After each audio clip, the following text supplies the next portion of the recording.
नमस्कार, मैं हूं सौरभ शर्मा। आज योगी आदित्यनाथ ने बहुत बड़ा दावा किया कि वो 80% सीटें जीतने जा रहे हैं। योगी आदित्यनाथ इतना बड़ा दावा आखिर किस कैलकुलेशन के आधार पर कर रहे हैं?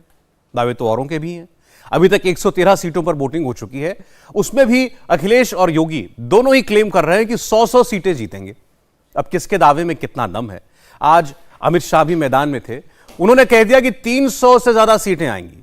प्रधानमंत्री नरेंद्र मोदी ने टारगेट और बढ़ा दिया, उन्होंने कहा कि न 300 न 320, 325 से ज्यादा सीटें बीजेपी जीतेगी। अब नेता जो ये दावे कर रहे हैं, इसके पीछे एक बड़ा पॉलिटिकल साइंस है। ना नरेंद्र मोदी ज्योतिषी हैं, ना योगी, ना अमित शाह। तो ये इतनी बड़ी बड़ी भविष्यवाणियां आखिर किस आधार पर की जा रही हैं, यही बात हम आपको इस रिपोर्ट में समझाने जा रहे हैं। आएगी तो भाजपा ही, आएगी तो भाजपा ही, आएंगे तो योगी ही। पहले मतदान, कमल निशान, फिर दूसरा कोई काम। फिर एक बार 300 पार। 10 मार्च को 300 पार के लक्ष्य को प्रदान करते हुए प्रचंड बहुमत की सरकार बनाएगा।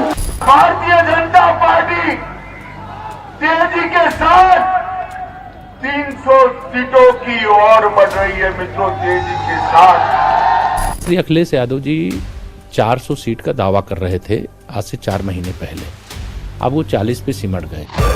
मोदी ने कहा अब की बार टूटेगा 2017 का रिकॉर्ड। योगी बोले 300 सीट। अमित शाह ने कहा 300 सीट। नड्डा का भी नारा अब की बार 300 पार। डिप्टी सीएम ने भी किया 300 पार का प्रचार। राजनाथ संभल कर बोल रहे हैं, फिर भी कह रहे हैं आएंगे तो योगी। साइकिल पे बैठे ना हाथी, ना कोई दूल्हा बाराती। हाथी साइकिल कहीं नहीं है, ना कोई पंजे का साथी। छोड़ साइकिल छोड़ हाथी, इस पंजे से क्या लेना। भगवे का ही रंग जड़ा है, बाबा को ही वोट देना। यूपी में आएगा बाबा, कौन रोकेगा। 10 मार्च को क्या होगा मोदी को पता है, योगी को पता है, अमित शाह को पता है, क्या अखिलेश को भी पता है? 300, 300, 300 यूपी का फ्लेवर ही यही है। बीजेपी का 300 पार वाला स्लोगन यूपी के हर मोबाइल का रिंगटोन है। भीड़ तो सबकी रैली में, सबके रोड शो में आ रही है। अखिलेश को ले लीजिए, बाबा की बात कर लीजिए। 2 राउंड हो चुके हैं, 5 बाकी हैं। सबका अपना अपना अंक गणित है। 300 सीट को लेकर अपने अपने दावे हैं। ग्राउंड जीरो से लेकर वर्चुअल वर्ल्ड तक सब अपने अपने लिहाज से रोड शो में जुटी भीड़ के मायने निकाल रहे हैं। यूपी के चुनावी सीजन में हिजाब चल रहा है, तो फिर यूपी का मुसलमान वोटर मोदी और योगी की जोड़ी पर माला क्यों फेंक रहा है, फूल क्यों बरसा रहा है? इन तस्वीरों को देखकर कोई भी यही पूछेगा कि 22 में बीजेपी के जीतने का सही फॉर्मूला क्या है। 22 में बीजेपी के पास हिंदुत्व का कवर है। मोदी और योगी के फेवर में 80% वाला वोट फैक्टर है, मगर बीजेपी की टॉप लीडरशिप को पता है अब की बार अगर 300 का आंकड़ा पार करना है तो भगवा वाले त्रिपाल के नीचे आने वाले दूसरे फैक्टर ही डिसाइडिंग फैक्टर है। जान की गारंटी, सम्मान की गारंटी और स्वाभिमान की गारंटी। यूपी के बाकी बचे 5 फेज के लिए यही है बीजेपी की स्ट्रेटजी। मुझे उत्तर प्रदेश में भी पहले दूसरे चरण में कई स्थानों पर जाने का अवसर मिला, और जैसा 2 चरणों में मैंने देखा है, तीसरे चरण के भी कुछ कार्यक्रम किए। मैं देख रहा हूं कि हर चरण में एक से बढ़कर एक ऐसे जनता जनार्दन का समर्थन बढ़ता ही चला जा रहा है। 300 प्लस सीट वाले टारगेट को अचीव करने के लिए बीजेपी सॉलिड रणनीति के साथ मैदान में है। नंबर 1, हिंदुत्व के मोर्चे पर बीजेपी मजबूत है, इसमें कोई शक नहीं। मगर नंबर 2 यानी जातिगत समीकरण पर भी मोदी का पूरा फोकस है। यादव भले ही छिटक जाएं, बाकी खेमा बीजेपी के साथ ही आए, अगड़े भी आए, पिछड़े भी आए, इसके लिए प्लान एक्टिव है। और नंबर 3 है गरीब तबका, यानी जिसको सम्मान भी मिला, जरूरत का सामान भी मिला, दवा भी मिली, मुफ्त वैक्सीन भी मिली, राशन भी मिला। बीजेपी के 300 प्लस वाले फॉर्मूले के तहत हिंदुत्व पर भी माहौल बनाओ, जातिगत समीकरण भी बिठाओ, गरीबों को भी अपने पास बुलाओ, यानी भगवा बैनर सिर्फ हेडलाइन है, उस बैनर के नीचे ही यूपी के हर तबके का समाधान है। 300 पार करोगे क्या? अरे भाई यही लखीमपुर वाले हैं। मैं 2014, 17 और 19 तीनों चुनाव में इस जिले में आया हूं। 14 में आपने किसको जिताया था बताओ तो जरा। भाजपा को जिताया था ना, किसको जिताया था? 17 में किसको जिताया? 19 में किसको जिताया? अब 22 में भाजपा को जिताकर बाउंड्री लगानी है, चौका लगाना है। अब सवाल ये है कि 14, 17 और 19 के बाद जीत का ये चौका लगेगा कैसे? इसके लिए अब लोकल मुद्दे हावी होने लगे हैं। चुनावी सभाओं में मोदी के भाषण में राशन ज्यादा चल रहा है, गरीब फैक्टर हावी होने लगा है। फतेहपुर में मोदी ने जो कहा वो यही इशारा दे रहा है। नारे तो बोलते रहेंगे, गरीबी हटाओ, गरीबी हटाओ। जब तक गरीब सशक्त नहीं होता है, गरीबी खत्म नहीं हो सकती है। और जिस दिन गरीब सशक्त हो जाता है ना, वो भी गरीबी को खत्म करने के लिए हमारा सिपाही बन जाता है। गरीब के लिए हम जो भी काम करें, ये परिवारवादियों को, जिन्होंने गरीबों को वोट बैंक बना के रखा था, उनकी नींद हराम हो गई है कि हमने तो नारे दे करके उनको पकड़ के रखा। ये मोदी शौचालय दे रहा है, ये मोदी घर दे रहा है, ये मोदी गैस का कनेक्शन दे रहा है, ये मोदी बैंक के खाते लगा रहा है, ये मोदी बच्चों को पढ़ाई के लिए व्यवस्था कर रहा है, ये मोदी मुफ्त में बीमार हो गए तो दवाई की व्यवस्था करता है। इनको लग रहा है कि उनकी वोट बैंक जा रही है। अरे भाई, ये वोट बैंक के चक्कर में ही तुमने देश को तबाह करके रखा है। कुछ घंटों पहले मोदी का फोकस अवध रीजन पर था, मगर आज बुंदेलखंड प्रायोरिटी पर था। 2017 में बुंदेलखंड में बीजेपी ने क्लीन स्वीप किया था, 19 की 19 सीटों पर कब्जा किया था। इस बार उसी रिजल्ट को दोहराने का चैलेंज है। बुंदेलखंड का सबसे बड़ा इशू पानी है। ये एक ऐसा मुद्दा है जिसे मोदी विरोधी कोई मुद्दा ही नहीं मानते। अलग अलग रिपोर्ट्स में ये बात कही जा चुकी है। महोबा के 71%, बांदा में 76%, जालौन में 76%, चित्रकूट में 72%, हमीरपुर में 75%, झांसी में 60% और ललितपुर में 74% परिवार पानी के लिए हैंडपंप पर निर्भर है। मगर पिछले कुछ सालों में इन सारे जिलों को हर घर जल अभियान से जोड़ने पर तेजी से काम हुआ है। मोदी हो या योगी हो, दोनों हर चुनावी सभा में बुंदेलखंड के वोटर्स को बता रहे हैं कि उनके लिए पानी अगर कोई लाएगा तो वो ही लाएंगे। जो बुंदेलखंड में रहता है वो उनकी बातों पर भरोसा क्यों करता है, योगी को क्यों चुनना चाहता है, ये बात आज मोदी ने बताई। पानी के नाम पर सालों तक इन्होंने क्या क्या खेल खेला है, ये आप लोग भली भांति जानते हैं। यूपी की बुंदेलखंड की बहन बेटियों के साथ तो इन्होंने बार बार विश्वासघात किया है। अब हमारी सरकार यहां हर घर जल अभियान चला रही है। 2 सालों के भीतर ही यूपी की लाखों बहनों के घर पर नल से जल पहुंच चुका है। 10 मार्च को जब फिर डबल इंजन की सरकार आएगी तो तेजी से नल कनेक्शन देने का काम किया जाएगा। इस बार यूपी चुनाव में एक बड़ा फैक्टर आवारा पशु है। यूपी के वोटर्स खुलकर बोल चुके हैं कि आवारा पशुओं से होने वाला नुकसान 22 का सबसे बड़ा सियासी मुद्दा होगा। मोदी विरोधी इस पर खामोश है, मगर मोदी इस समस्या का समाधान पब्लिक को बता रहे हैं। 10 मार्च को दोबारा सरकार बनने के बाद ऐसे कार्यों को और गति दी जाएगी ताकि बेसहारा पशुओं से होने वाली परेशानी कम हो।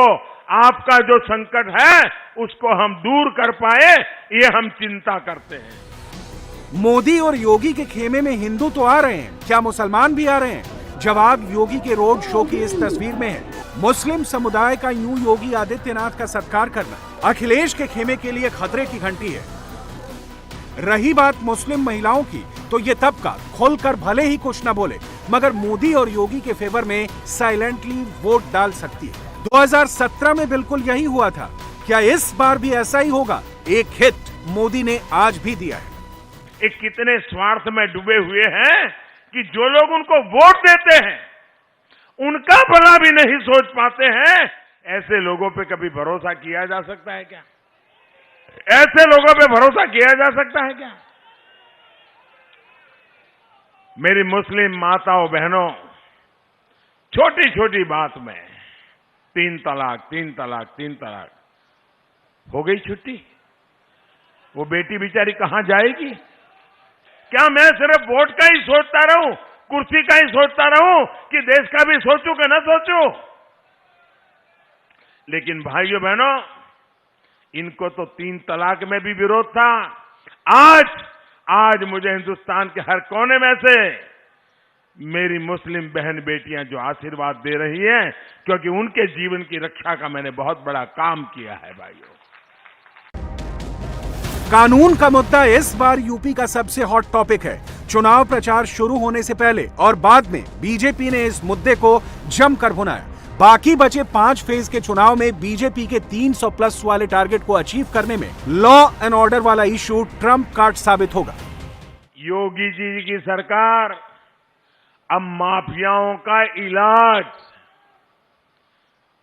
मुझे बताइए, इलाज करना चाहिए कि नहीं करना चाहिए?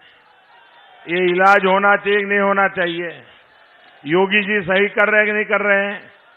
केशव जी सही कर रहे हैं कि नहीं कर रहे हैं? यूपी का विधानसभा चुनाव 2024 के लोकसभा चुनाव का सेमीफाइनल है। इस चुनाव में पूर्ण बहुमत के साथ साथ 300 सीटें आने जरूरी हैं।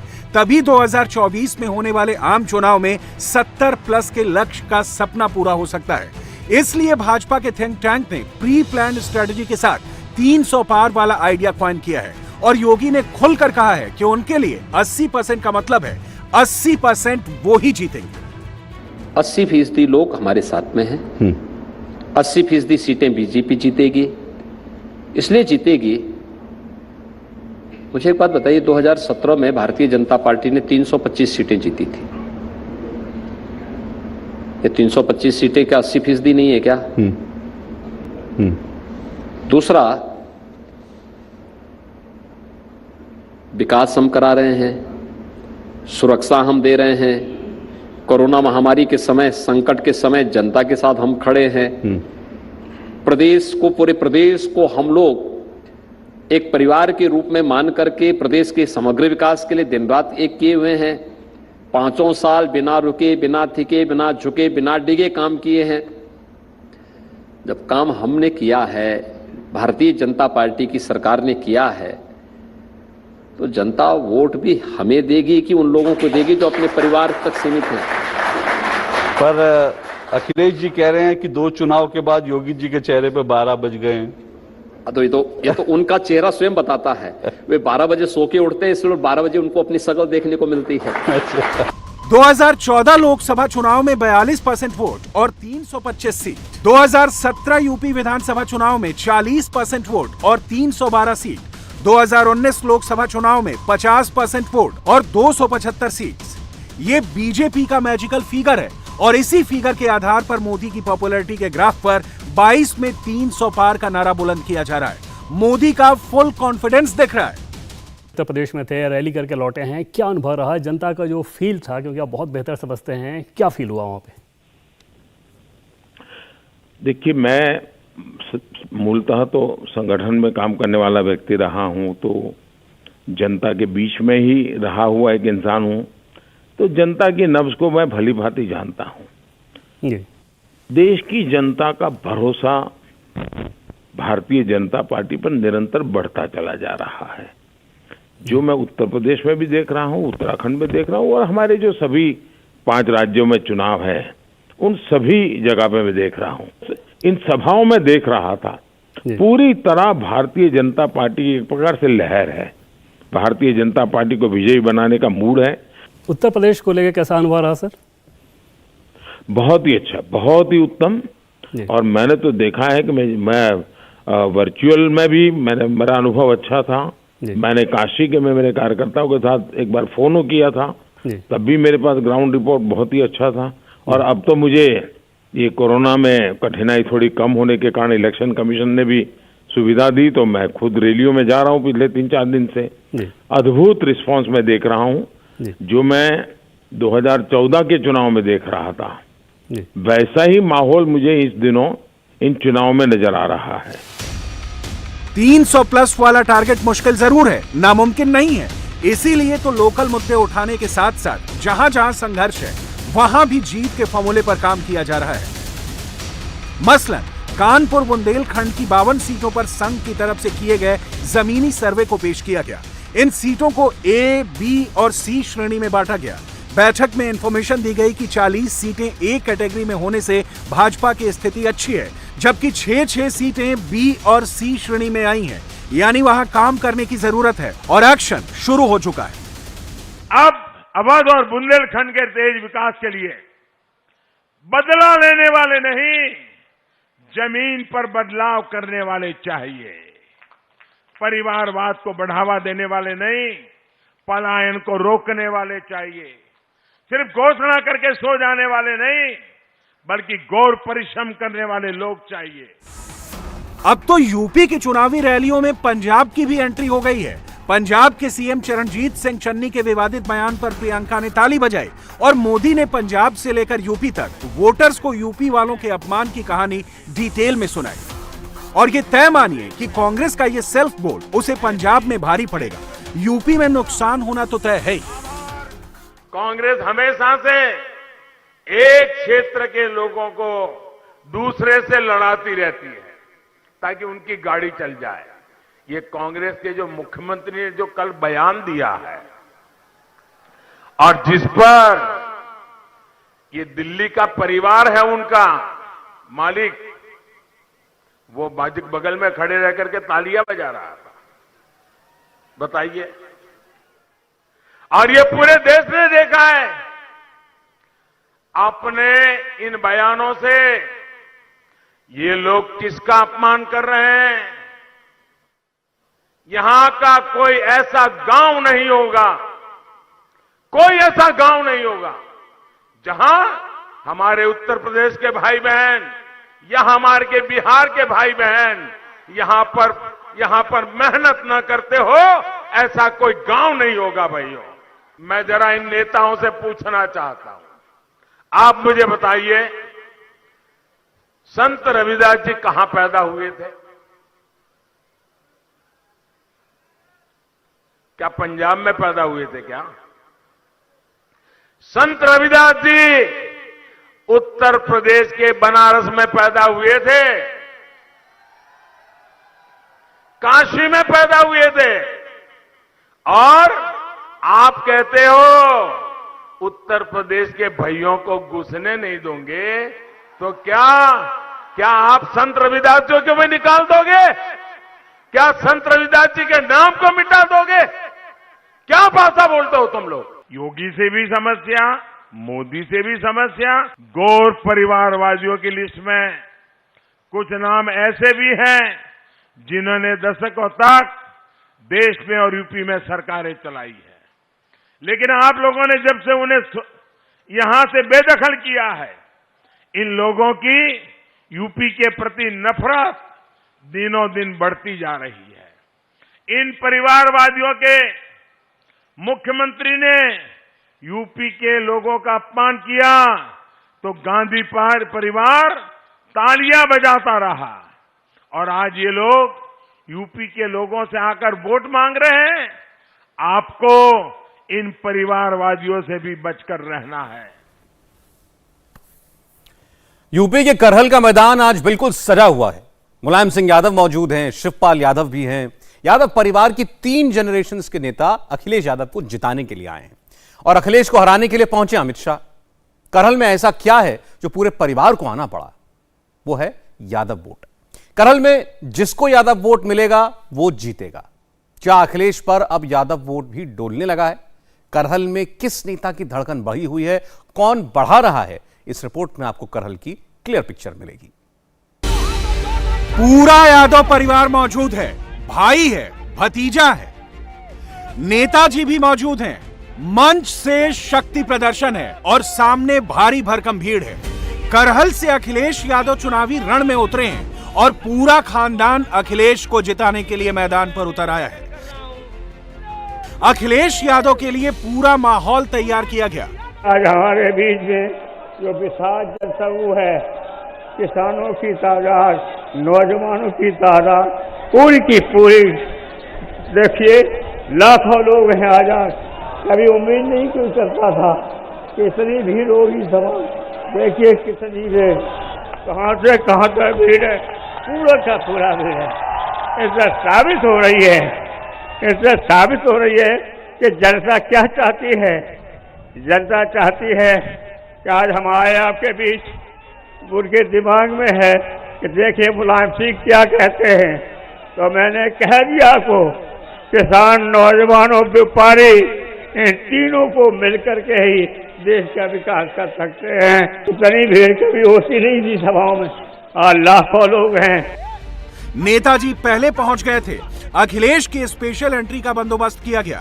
हेलीकॉप्टर से लैंडिंग, फिर सामने मंच पर गाड़ी से एंट्री। इतनी भीड़ देखकर अखिलेश ने अपनी जीत की भविष्यवाणी कर दी। इस बार ये जो उत्साह और जोश बता रहा है कि भारतीय जनता पार्टी के बूथ पर भूत नाचेंगे,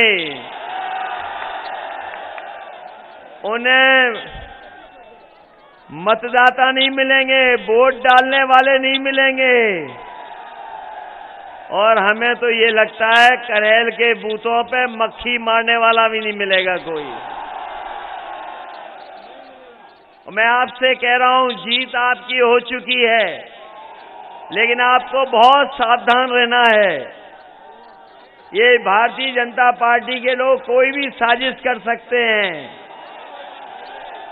ये षड्यंत्र कर सकते हैं, और चुनाव में उनके साथ न किसान है, न नौजवान है, न माताएं हैं, न बहनें हैं। करहल में समाजवादी पार्टी के दिग्गज मौजूद थे, तो करहल से बीजेपी के उम्मीदवार एसपी सिंह बघेल के लिए वोट मांगने अमित शाह भी पहुंचे। अमित शाह ने सबसे पहले अखिलेश को 31 जनवरी की याद दिलाई, जब अखिलेश ने करहल से अपना नामांकन भरा था। अखिलेश जी ने कहा कि मैं पर्चा डालने के बाद 10 मार्च को आऊंगा, कहा था ना। छठे ही दिन मैदान में आ गए, और अभी भी मैं हेलीकॉप्टर से देख रहा था, 5 किलोमीटर दूर कड़ी धूप में इतनी आयु हो गई है, नेताजी को भी मैदान में उतारना पड़ा है। नेताजी को अब मुझे बताओ भाई, आगाज ऐसा है तो अंजाम क्या होगा? क्या होगा? कमल जीतेगा ना। अमित शाह ने नेताजी का जिक्र किया। मुलायम सिंह यादव अपने बेटे अखिलेश के लिए प्रचार करने आए थे, लेकिन बोलते बोलते नेताजी मुख्य मुद्दे से भटक गए। तभी पूर्व सांसद और यादव परिवार के सदस्य धर्मेंद्र यादव एक कागज लेकर आए। इसके बाद क्या क्या हुआ वो देखिए।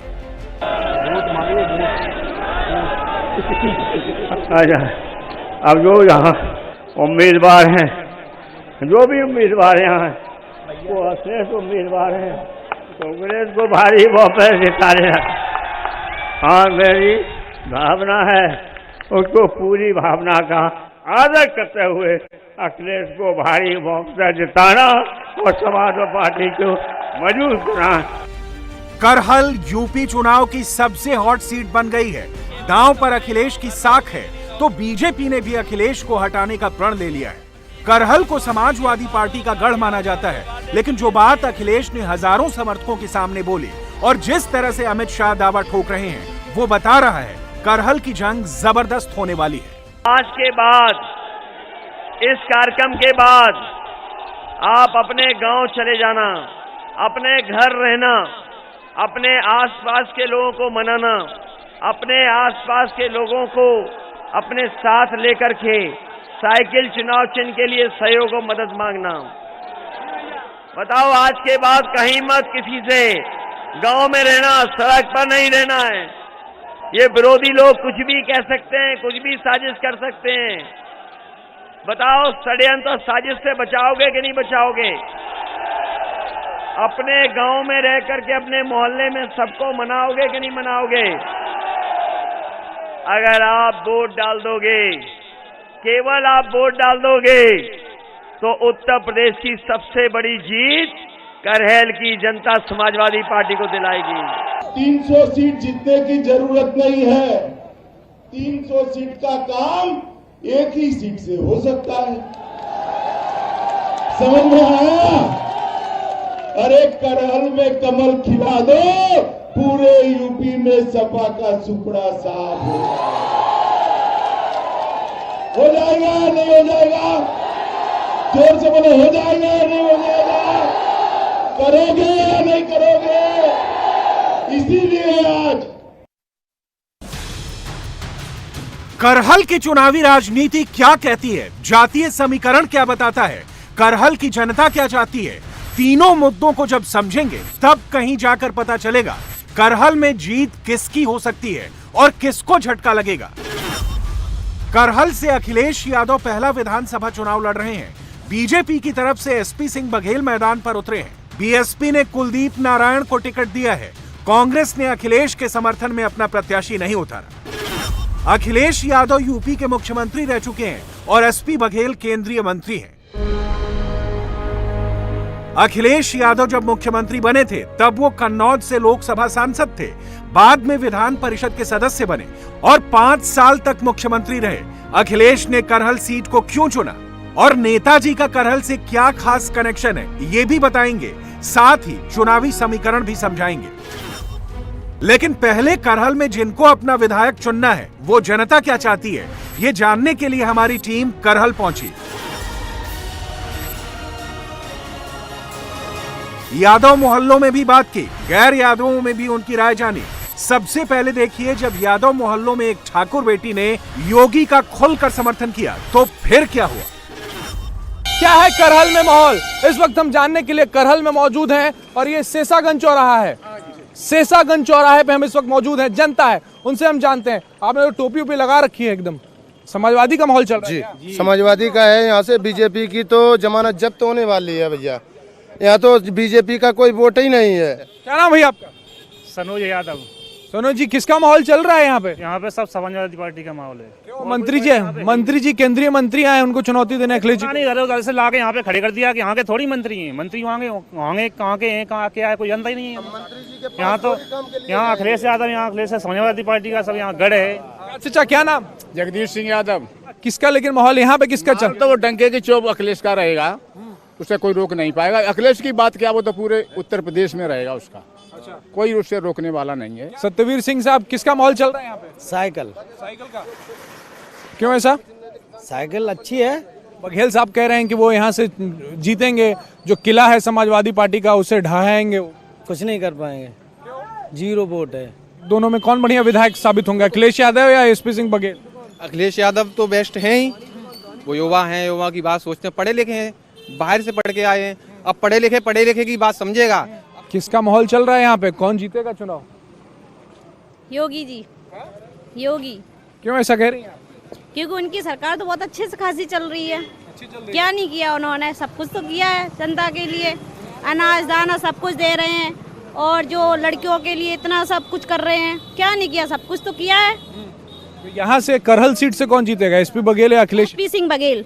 क्यों ऐसा कह रही हैं आप? सब लोग कह रहे हैं कि यहाँ अखिलेश जी ने बहुत काम किया है, उन्हीं को जीतना चाहिए। तो योगी जी ने क्या नहीं किया है? उन्होंने भी बहुत कुछ किया है यहाँ पे। क्या नहीं किया बताओ? क्या क्या किया बताइए। सब कुछ किया है कि बहुत कुछ किया है कि यहाँ देखो बहन बेटियां निकल रही हैं बाहर। यो और अखिलेश की जब राज्य में क्या बहन बेटियां बाहर निकलती थी, एक नया एक रोज सुनने को मिलता था। अब कहाँ मिलता है बताओ? सुरक्षित महसूस कर रही हैं? हाँ, बहुत सुरक्षित महसूस कर रहे हैं। अखिलेश कहते हैं कि ऐसा कोई तो माहौल है नहीं, बीजेपी का प्रोपेगेंडा है, झूठ मूठ के बता रही हैं कि सुरक्षित बहुत महसूस कर रही है, क्राइम उतना ही हो रहा है। नहीं हो रहा क्राइम उतना। एसपी सिंह बघेल जीत जाएंगे? जीत जाएंगे। करहल के चुनावी इतिहास पर एक नजर। साल 1993 से करहल में समाजवादी पार्टी का कब्जा है। 2002 में बीजेपी ने जीत जरूर दर्ज की थी, लेकिन जीत के बाद तत्कालीन विधायक सोबरन सिंह यादव ने समाजवादी पार्टी का दामन थाम लिया था।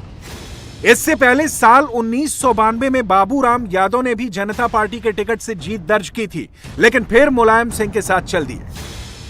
शायद इसीलिए अखिलेश दावा कर रहे हैं एसपी सिंह बघेल भी समाजवादी पार्टी में आना चाहते हैं।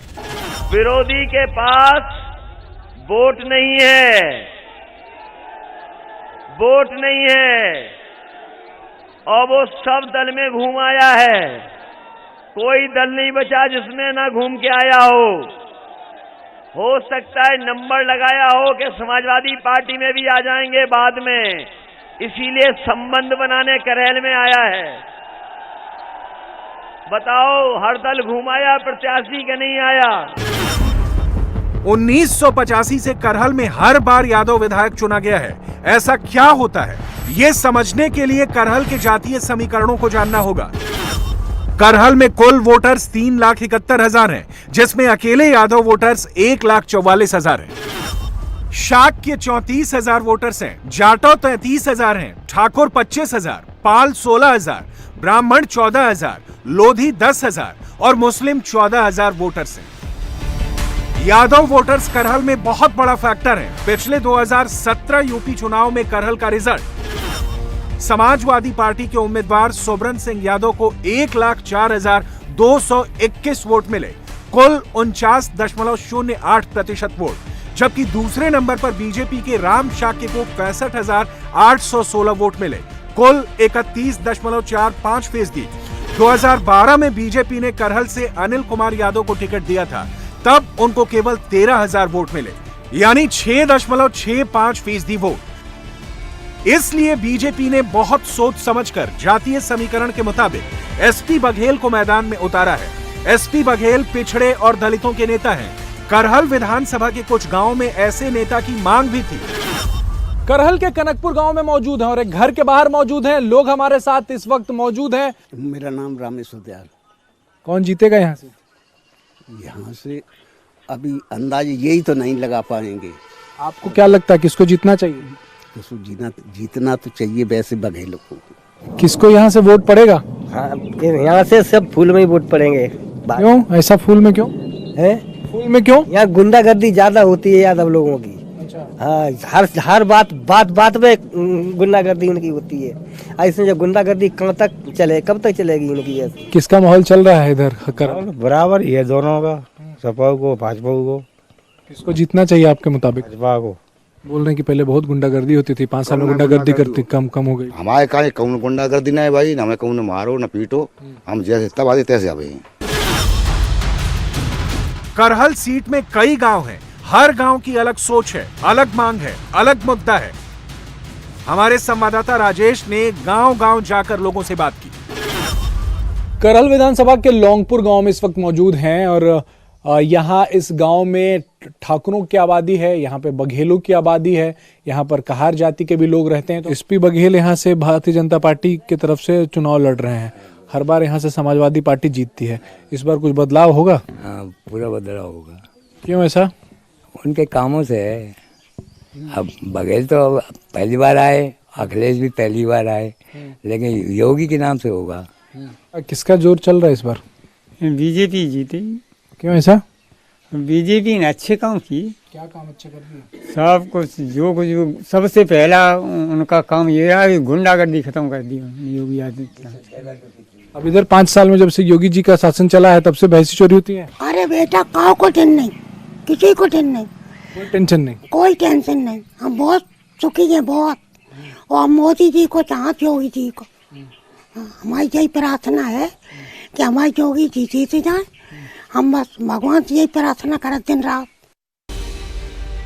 करहल विधानसभा के गांवों को जितना जाना उतना करहल का मूड समझ में आया।